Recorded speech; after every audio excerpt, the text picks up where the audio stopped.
19 janvier. Jusqu'à quand? Venez, vous qui êtes bénis de mon Père. Matthieu chapitre 25, verset 34. Et ceux-ci iront au châtiment éternel, mais les justes à la vie éternelle. Matthieu chapitre 25, verset 46. On entend souvent des gens dire « Si Dieu me prête vie, je ferai ceci ou cela. Si Dieu veut m'enlever la vie », on a parfois une fausse conception de la vie. Dieu nous l'a donnée pour ne jamais plus l'enlever, et il nous en a aussi laissé le choix d'en disposer. Même la mort physique ne saurait détruire la vie de Dieu en nous. Cette vie, il l'a donnée pour le service de son glorieux nom. Aussi faut-il encore le remercier pour la réalité de sa présence en nous, grâce à la nouvelle naissance, présage assuré de la vie éternelle. Il y a des gens qui, ne connaissant pas Dieu, sont parfois lassés des souffrances terrestres, lesquelles sont souvent causées par le péché et la convoitise. On veut plus d'argent.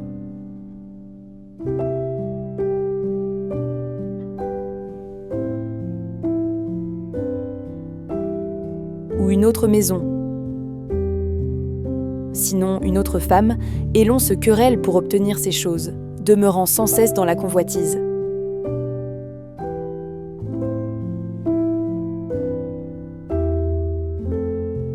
Si l'on parvient à obtenir une chose, voilà qu'une autre manque. Tous ces ennuis, quand ils ne nous conduisent pas à Dieu, nous dirigent à Satan. On finit par dire « À quoi bon la vie ?» Et le pauvre malheureux dit parfois « Aussi bien d'en finir », pensant qu'en abrégeant sa vie, ce sera la fin de ses souffrances. Mes amis, par l'autorité de la parole de Dieu, je peux vous dire que tout n'est pas fini après la mort. Ce n'est que le commencement. Pour les uns, ce sera la récompense éternelle, mais pour les autres, la condamnation éternelle. Vaut mieux régler notre état spirituel avant de quitter ici-bas, en remettant à Dieu la vie qu'il nous a donnée, et y accomplissant ainsi sa volonté plus facilement. Il dit « Mon joug est doux et mon fardeau léger ».